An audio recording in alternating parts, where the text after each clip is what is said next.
शादी के बाद मायके वर्सेस ससुराल की रसोई। क्या इतने अच्छे घर से उस कलमुही के लिए रिश्ता?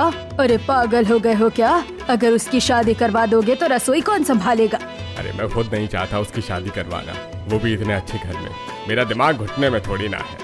आपका दिमाग घुटने में ही है। इतना कहकर कविता वहाँ से चली जाती है और कुछ देर बाद रिश्ते वालों का फोन आता है और हॉल बैठी कविता फोन रिसीव करती है। हेलो, नमस्ते जी। जी जी नमस्ते। तो क्या सोचा आप लोगों ने? रिश्ता पक्का समझे ना?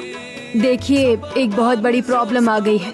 हमारी बड़ी बेटी अभी शादी नहीं करना चाहती। अरे लेकिन आज सुबह मंदिर में मिली थी, उसने तो कहा था कि शादी के लिए राजी है। हाँ, राजी क्यों नहीं होगी? हमसे पीछा जो छूटना जो चाहिए है, लेकिन इतनी आसानी से पीछा थोड़ी छोड़ूंगी। हेलो हेलो, वो दरअसल हमने ही कहा था कि अगर कोई मिले तो हाँ कर देना, लेकिन असल में वो शादी नहीं करना चाहती। ऊपर से कहती है जबरदस्ती की तो घर छोड़कर भाग जाएगी। ऐसी हालत में शादी नहीं करवा सकते।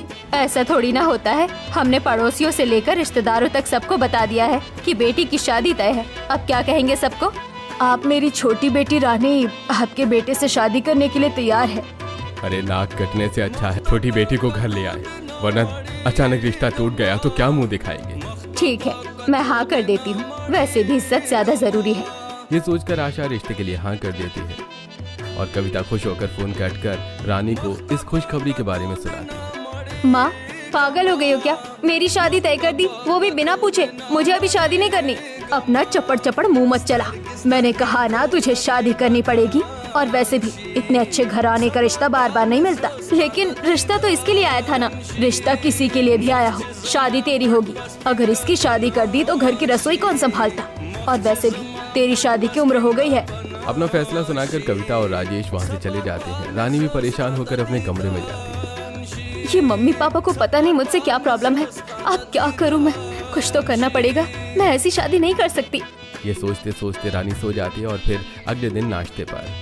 क्या हुआ? अभी तक खाना नहीं बना क्या? एक बार रसोई में घुसती है और निकलने का नाम भी नहीं लेती। न जाने कब तक खाना बनाएगी। लेकिन दीदी तो अभी अभी किचन में गई है, इतना जल्दी खाना कैसे बना देंगी? अपनी जुबान ज्यादा मत चला।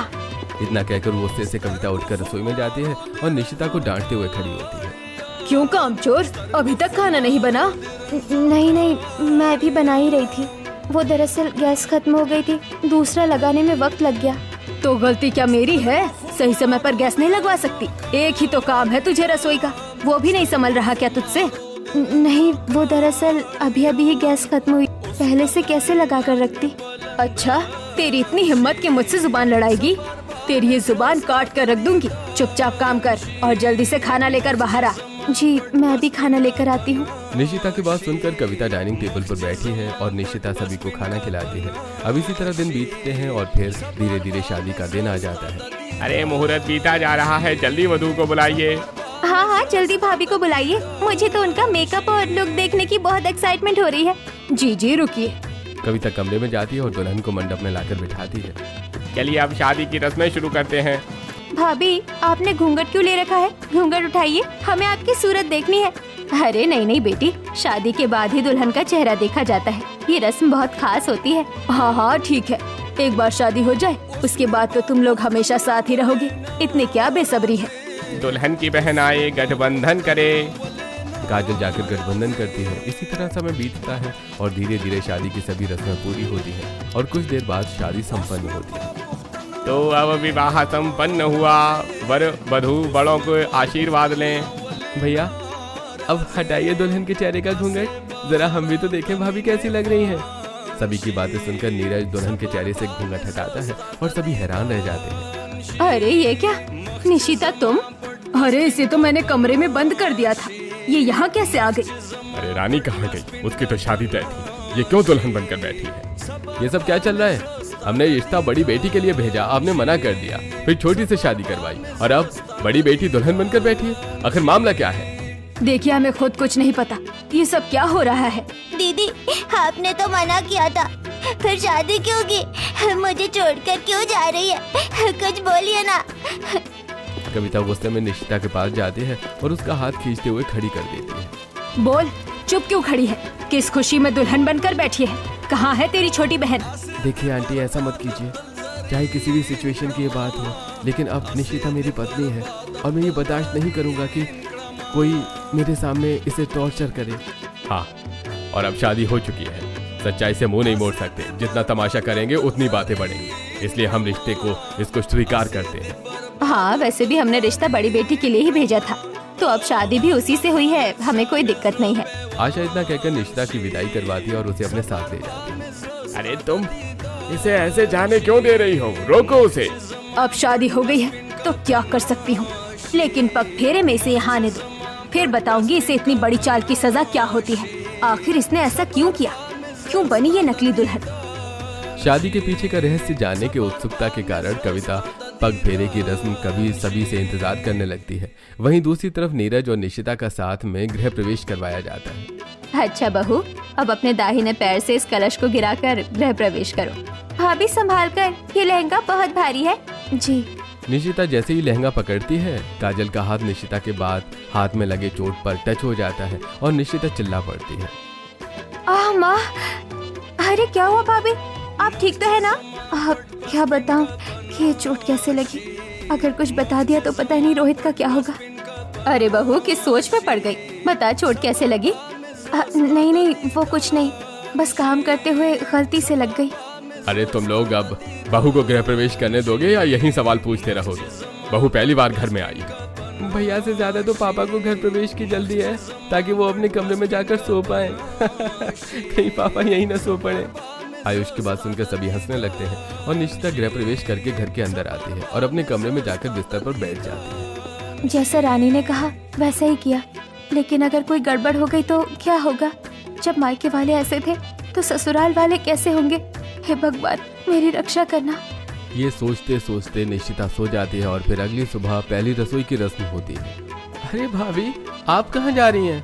आज मेरी पहली रसोई की रस्म है, इसीलिए सबके लिए खाना बनाने जा रही हूँ। अरे बहू, पहली रसोई बाद में भी हो जाएगी, पूरी जिंदगी यही काम करना है, इतनी जल्दी क्या है?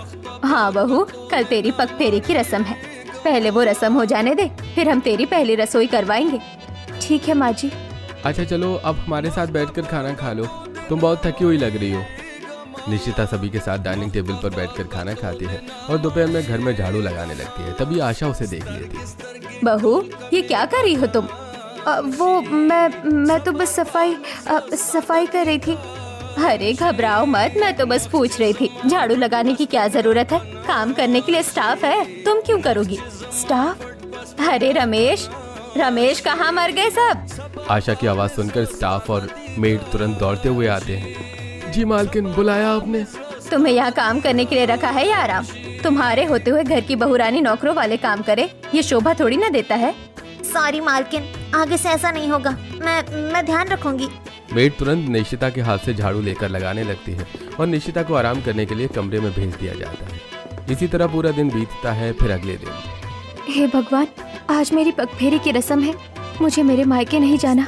आगे इतने सवाल होंगे, मैं क्या जवाब दूंगी? अगर माँ को सच नहीं बताया तो माँ मुझे छोड़ेंगी नहीं, मैं क्या करूँ? एक तरफ निशिता भगवान से प्रार्थना कर रही होती है, वहीं दूसरी तरफ हॉल से आशा आवाज लगाती है। अरे बहू, कहाँ रह गई? जल्दी आ, तुझे पगफेरे के लिए मायके भी जाना है, वरना मुहूर्त निकल जाएगा। आशा की आवाज सुनकर निशिता तुरंत हॉल में आ जाती है। चलो निशिता, मैं तुम्हें मायके छोड़ आता हूँ। क्या हुआ भाभी, आप जरा भी खुश नहीं लग रही? लोग तो मायके का नाम सुनकर उछल पड़ते हैं और आप इतनी शांत हैं। नहीं, ऐसी बात नहीं है, मैं भी बहुत खुश हूँ। फिर नीरज और निशिता कार से मायके के लिए निकलते हैं। हे भगवान, सब कुछ आपके हाथ में है, बस मुझे बचा लेना। क्या हुआ, कहाँ खोई हुई हो? मायके जाने की खुशी में सपने देख रही हो क्या? नहीं, ऐसी कोई बात नहीं है। दोनों आपस में बात करते हुए निशिता के मायके पहुँचते हैं, जहाँ कविता दोनों का स्वागत करती है। अरे मेरी फूल सी गुड़िया, तेरे बिना मेरा दिल ही नहीं लग रहा था। शादी में जो कुछ भी हुआ मैं सब भूल गई। हाँ मम्मी जी, शादी तो थोड़ी अजीब हालत में हुई थी, लेकिन अब सब ठीक है। अरे आप लोग बाहर क्यों खड़े हैं? अंदर आइए, सोफे पर बैठिए। नीरज और निशिता सोफे पर बैठ जाते हैं और सभी बातें करते हैं। और फिर चलो निशिता, चलते हैं अब हम। अरे ऐसे कैसे, मेरी बेटी अभी आई है, 2 दिन तो रहने दीजिए। अरे अगर निशिता चाहे तो रुक सकती है। क्यों निशिता, तुझे रुकना है ना यहाँ? बोल। जी रुकना है। अच्छा ठीक है, जब मन हो तो बता देना, मैं लेने आ जाऊंगा। इतना कहकर नीरज निशिता को वहीं छोड़कर चला जाता है और कविता निशिता के बाल पकड़कर खींचने लगती है। तेरी हिम्मत कैसे हुई इतनी बड़ी साजिश करने की? जब मैंने मना किया था तो तू मंडप में दुल्हन बनकर क्यों बैठी? बोल। माँ छोड़ दो, बहुत दर्द हो रहा है। मुझे भी बहुत बड़ा सदमा लगा था। बोल क्यों किया तूने ऐसा? क्या वजह थी? नहीं माँ, ऐसी बात नहीं है। वो दरअसल। देख निशिता, सीधी बात करती हूँ, चुपचाप ये शादी का जोड़ा पहन और जाकर मंडप में मेरी जगह बैठ जा। किसी के सामने मुंह मत खोलना। लेकिन शादी आपकी है, मैं ऐसा कैसे कर सकती हूँ? जब तक माँ को पता चलेगा तब तक तेरी शादी हो चुकी होगी।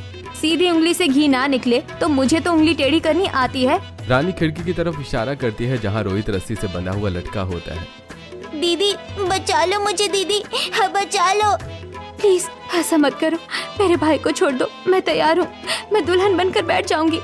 पहले ही मान जाती तो ये सब नहीं करना पड़ता। क्या मतलब ये सब तुझे करने के लिए रानी ने मजबूर किया था? लेकिन क्यों? तभी दरवाजे पर रानी सूट पहने और माथे पर सिंदूर लगाए अंदर आती है। क्योंकि आप लोगों ने मुझे शादी के लिए मजबूर किया था और मुझे ये शादी नहीं करनी थी। मैं किसी और से प्यार करती थी और उसी से शादी करना चाहती थी। अरे अगर ऐसी बात थी तो हमें बता देती, हम तेरी शादी नहीं करवाते। लेकिन तुझे इसकी शादी करवाने की क्या जरूरत थी? अरे तो क्या हो गया माँ, वैसे भी इसके बोझ उठाते उठाते घर के खर्च बढ़ते हैं। अच्छा हुआ शादी हो गई, वो भी बिना दहेज के।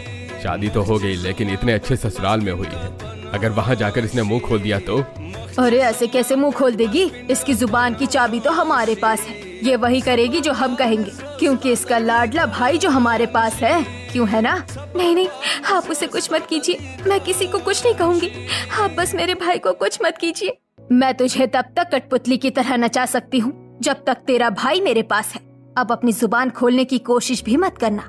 और जा रसोई में, तेरे पति के झूठे बर्तन पड़े हैं, धोकर आ। निशिता रसोई में जाकर झूठे बर्तन धोने लगती है और फिर पूरी रसोई साफ कर रात के खाने के लिए रोटी बनाने लगती है। तभी कविता रसोई में आती है। ये जलने की बदबू कहाँ से आ रही है? वो दरअसल। अच्छा तो तूने रोटी जला दी। ये रोटी तेरा बाप नहीं कमा कर लाता जो तू इसे जलाकर बर्बाद कर रही है। रुक, तुझे अभी बताती हूँ। कविता निशिता की एक नहीं सुनती और उसका दायां हाथ पकड़कर जलते हुए तवे पर रख देती है। नहीं माँ, छोड़ दो मेरा हाथ। माँ, छोड़ो माँ, बहुत दर्द हो रहा है। अब आएगा मजा जब अगली बार रोटी जलाने से पहले ये जला हुआ हाथ देख लेना। माँ, बहुत लग रहा है। मैं इस हाथ से खाना कैसे बनाऊंगी?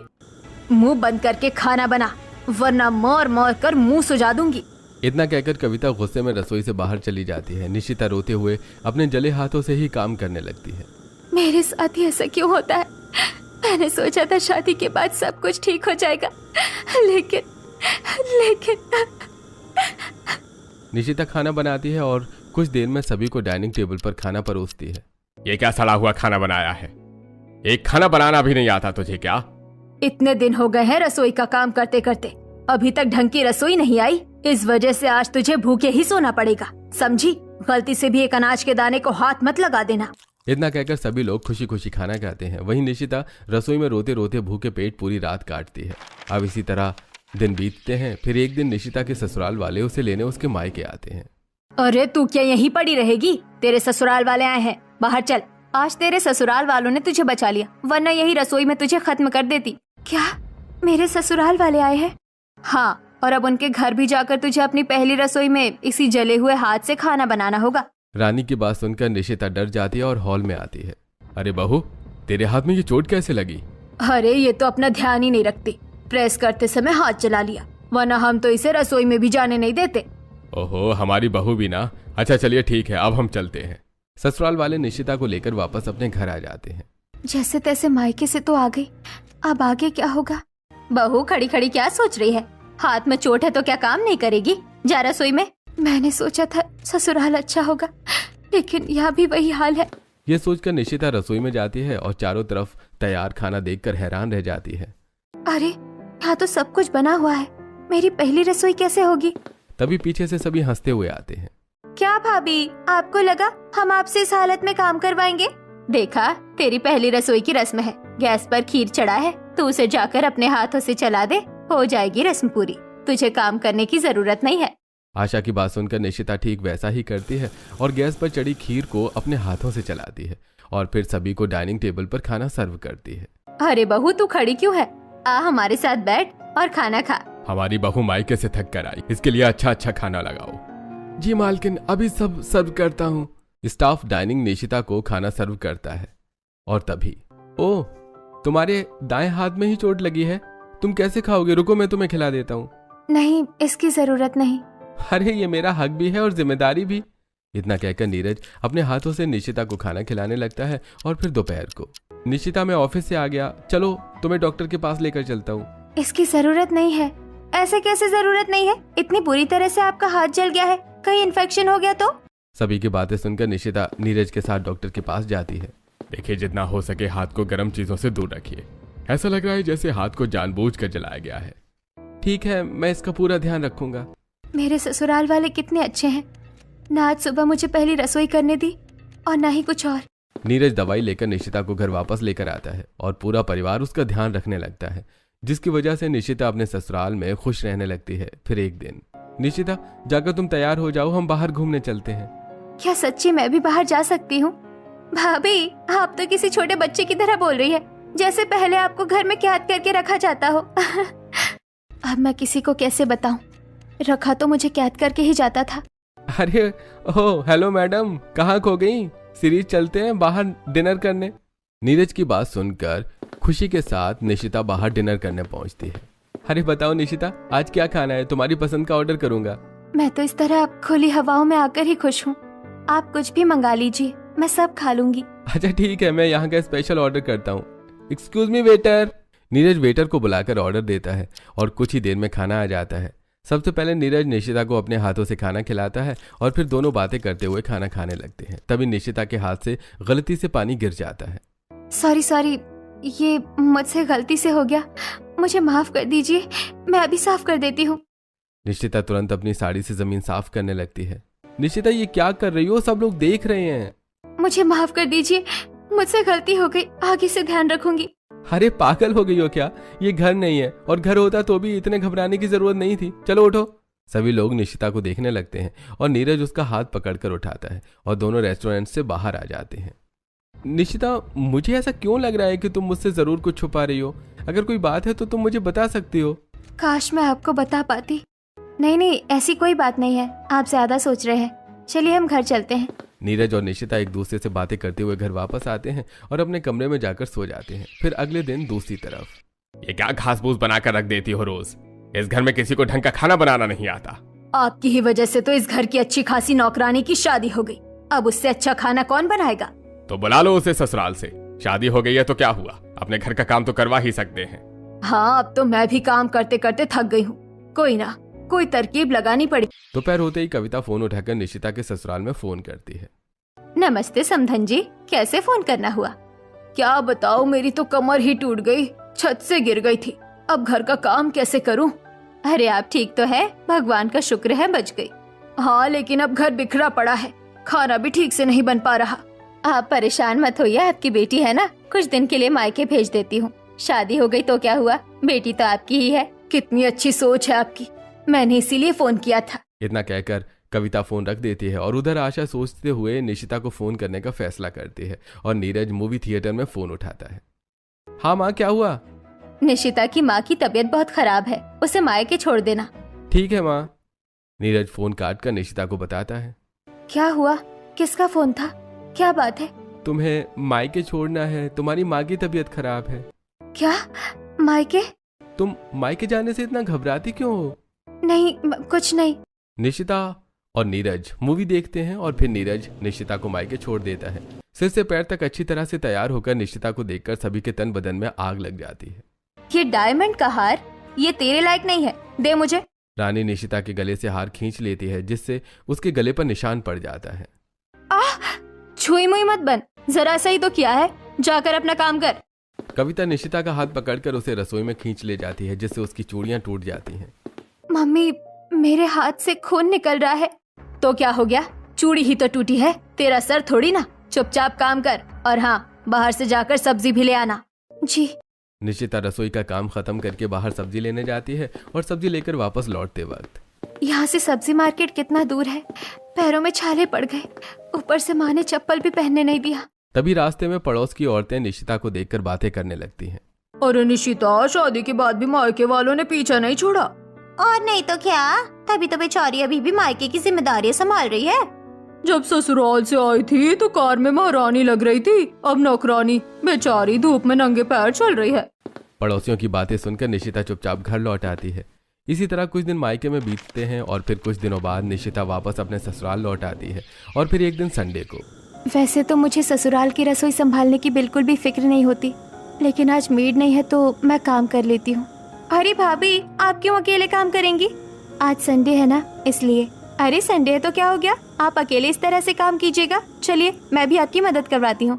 वैसे मैंने तो रसोई का काम आज से पहले कभी नहीं किया, लेकिन जब भाभी है तो किस बात का डर, उनसे पूछ कर सीख लूंगा। आयुष निशिता को किचन में कुछ दूर पर खड़ा कर देता है और काजल साथ ही आयुष दोनों निशिता से पूछ कर खाना बनाने लगते हैं। तभी आशा किचन में आती है। अरे बहू, तू यहाँ रसोई में क्यों खड़ी है? तू इन दो नमूनों को काम करने दे। तू चल मेरे साथ हॉल में बैठ आराम से। अच्छा, मेरी फिक्र नहीं है, भाभी की बड़ी फिक्र लग रही है। इसमें क्या हो गया, मेरी बहू खड़े खड़े थक जाएगी ना। अरे तो क्या हो गया, भाभी यहाँ इस चेयर पर बैठ जाए। हाँ भाभी, और ये देखिए मैंने यूनिक और स्टाइलिश आयुष स्पेशल डिश बनाई है। आप टेस्ट करके बताइए कैसी बनी है। अमृत भी इसके सामने फेल है। रुक बहू, मैं तुझे अपने हाथों से खाना खिला देती हूँ। निशिता चेयर पर बैठती है और आशा अपने हाथों से खाना खिलाती है। वहीं काजल और आयुष पास में खड़े होकर प्लेट लिए खड़े रहते हैं। वाह देवर जी, आपने तो कमाल कर दिया। ऐसा खाना तो मैं भी नहीं बनाती। देखा, मैंने बनाया है अपनी प्यारी भाभी के लिए। खाना तो अच्छा बनना ही था।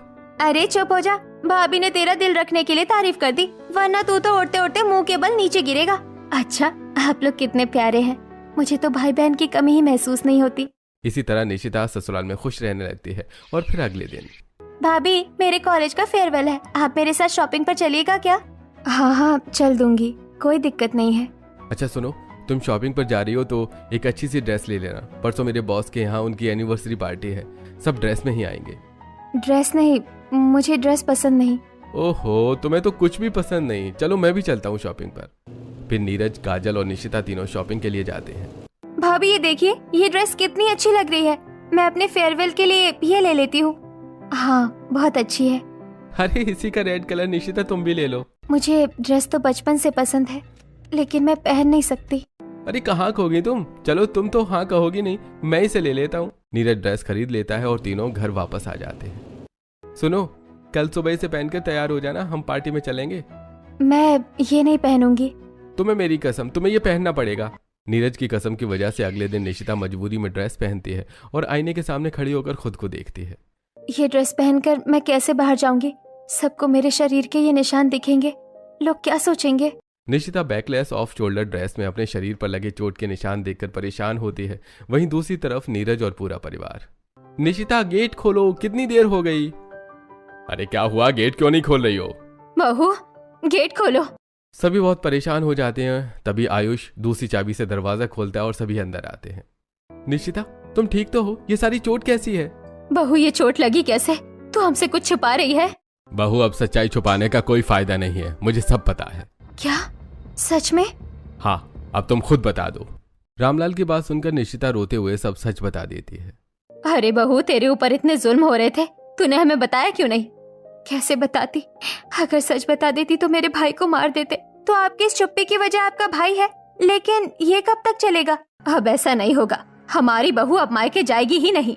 मायके न जाना इस प्रॉब्लम का कोई सलूशन नहीं है। जब तक शादी नहीं हुई थी तब तक तो उन्होंने निशिता पर जुल्म किया ही था, लेकिन शादी के बाद मेरी पत्नी के साथ अगर किसी ने ऐसी नीच हरकत की ना तो मैं उसे जिंदा नहीं छोड़। बताता हूँ मैं उन्हें इसकी सजा क्या होती है। इतना कहकर नीरज गुस्से में कमरे से निकलकर निशिता के मायके जाने के लिए हॉल में आता है। तभी रामलाल उसका हाथ पकड़ लेता है। देख बेटा, हड़बड़ी में कोई बात बनती नहीं है, बल्कि बिगड़ती है। तू मेरी बात सुन। अच्छा, तो मैं मेरी पत्नी पर हुआ ये अत्याचार भूल जाऊं? नहीं, देख तू मेरी बात सुन। उसके मायके वाले जब अपनी बेटी पर इतने जुल्म कर सकते हैं तो वो तेरे लगाए हुए आरोप इतनी आसानी से क्यों मानेंगे? माँ, ये तो सच्चाई है और निशिता हमसे झूठ क्यों कहेगी? उसके शरीर पर लगा हर एक निशान उन्हीं की वजह से है। लेकिन भैया, भाभी उनके खिलाफ सबके सामने कुछ नहीं बोलेंगी। हमें कुछ ऐसा करना होगा कि हम उन्हें रंगे हाथों पकड़ सके। हाँ बेटा, हमें दिमाग से सोचना पड़ेगा, दिल से नहीं। तो हम क्या करें? मेरे पास एक प्लान है। सभी आपस में प्लान की बात करते हैं और अपने अपने कमरे में जाकर सो जाते हैं। और फिर अगले दिन निशिता और नीरज कार में बैठकर मंदिर जाने के लिए निकलते हैं। अरे ये तो मेरे मायके का रास्ता है, आप मुझे कहाँ ले जा रहे हैं? तुम बैठी रहो, सब पता चल जाएगा। नीरज कार चलाकर निशिता को उसके मायके ले जाता है। अरे आप लोग आइए बैठिए। आप मुझे यहाँ क्यों लेकर आए? आज से तुम्हारा मेरा कोई रिश्ता नहीं है, तुम यहीं रहोगी। लेकिन क्यों? आपने मेरे साथ ऐसा क्यों किया? तुम्हारे शरीर पर हर जगह चोट के निशान है। इस हालत में मैं तुम्हें अपनी पत्नी नहीं मान सकता। आज से मैं तुम्हें तलाक देता हूँ। निशिता रोते हुए आवाज लगाती है और नीरज वहां से चला जाता है। क्यों? उतर गया ससुराल का भूत? अब खड़ी खड़ी क्या देख रही है? जा काम कर। निशिता दुखी होकर किचन में काम करने लगती है। सबने मुझे धोखा दिया, लेकिन नीरज जी मेरे साथ ऐसा करेंगे सोचा नहीं था। तभी कविता और रानी किचन में आती हैं। क्यों रो रही है? जल्दी काम कर वरना बाल नोच लूंगी। अरे शुभ काम में देरी कैसे, मैं भी करती हूँ। कविता निशिता के बाल पकड़कर खींचती है। जल्दी काम खत्म कर। तभी रानी गर्मा गर्म निशिता पर पानी फेंक देती है। जल्दी काम कर वरना अगली बार चेहरा जला दूंगी, वो भी एसिड से, समझी? बहुत हो गया आप लोगों का नाटक, बंद कीजिए इसे। सब लोग ने पुलिस को देखकर हैरान रह जाते हैं। पुलिस यहाँ कैसे? अपनी ही बेटी पर जुल्म करते हुए शर्म नहीं आती? पुलिस? किसने बुलाया? अरे मैंने नहीं बुलाया। तभी नीरज और उसका परिवार अंदर आता है। हमने बुलाया है। लेकिन तुम तो रिश्ता तोड़ गए थे। क्या तुम्हें लगा मैं अपनी पत्नी को यहाँ छोड़ दूंगा? मैं बताती हूँ ये सब क्या हो रहा है। हमें उन्हें रंगे हाथ पकड़ने के लिए सबूत चाहिए। हम भाभी को उनके मायके भेज देते हैं। जब जुल्म करेंगे तब उन्हें रंगे हाथ पकड़ लेंगे। हाँ, भाभी को मायके भेजते हैं, हम बाहर पुलिस के साथ रहेंगे। ठीक है, फिर कल ही मिशन बदला पूरा करेंगे। सभी बातें सुनने के बाद पुलिस इंस्पेक्टर कविता को पकड़कर जेल ले जाने लगता है कि तभी बेटी मुझे माफ कर दे, मुझसे बहुत बड़ी गलती हो गई। मैं आइंदा ऐसी हरकत नहीं करूंगी, ना तुझे रसोई में परेशान करूंगी, ना तुझे किसी भी तरह टॉर्चर करूंगी। मुझे माफ कर दे। बेटी हमें माफ कर दे। बचपन से तुझे पाला पोसा, लेकिन पता नहीं कैसे मेरे अंदर भेदभाव आ गया और मैंने तुझे नौकरानी से भी बदतर बना दिया। हमें माफ कर दे। अगर आपने सिर्फ मेरे साथ गलत किया होता तो शायद मैं माफ कर देती, लेकिन आपने मेरे भाई के साथ भी जुल्म किया है, इसीलिए मैं आपको कभी माफ नहीं कर सकती। बेटी हमारा बुढ़ापा जेल में कटेगा, हमें माफ कर दे। अगर बुढ़ापे का डर था तो ये सब हरकतें नहीं करते। पुलिस इंस्पेक्टर कविता और राजेश को लेकर चला जाता है और रानी चुपचाप खड़ी रह जाती है। बेटी देखा, आवाज उठाने से सब ठीक हो जाता है। चल अब हमारे साथ। आज के बाद तुझे यहाँ आने की कोई जरूरत नहीं है। और हाँ, तेरा भाई भी हमारे साथ कार में है, उससे भी मिल ले। आप लोग सच में कितने अच्छे हैं। सिर्फ आपकी वजह से आज मुझे इन सब चीजों से छुटकारा मिला। निशिता घर के बाहर जाकर कार में बैठकर रोहित से मिलती है और ससुराल वालों के साथ वापस घर आ जाती है। देखिए, इन्हें जितनी शारीरिक चोट है उतनी ही मानसिक चोट भी है। आप लोग इन्हें प्यार और सहारा दीजिए और धीरे धीरे सब ठीक हो जाएगा। डॉक्टर की बात सुनकर निशिता भावुक होकर आशा को गले लगा लेती है। सच में मम्मी जी, पहले मुझे लगता था ससुराल साजिशों से कम नहीं होता, लेकिन आपने साबित कर दिया कि सास भी माँ बन सकती है। अगर आप लोग नहीं होते तो मैं शायद उस नरक से कभी बाहर नहीं निकल पाती। तभी रोहित दौड़कर निशिता को गले लगा लेता है। दीदी, अब मैं हमेशा आपके साथ रहूंगा, मुझे बहुत खुशी मिली। बहू, अब तू अपने आंसू पोंछ, रोते हुए तो अच्छी नहीं लगती। मायके वालों को जेल होने के बाद निशिता अपने ससुराल में खुशी खुशी रहने लगती है। तो क्या लगता है आपको, क्या निशिता ने गलत के खिलाफ आवाज न उठाकर सही किया, या उसे कर देना चाहिए था उसके मायके की सच्चाई का खुलासा? अगर आप निशिता की जगह होते तो क्या उठाते गलत के खिलाफ आवाज? हमें अपनी राय कमेंट में जरूर बताइएगा। देखते हैं सबसे अच्छा सुझाव किसका आता है। हंसते रहिए, मुस्कुराते रहिए। Thanks for watching.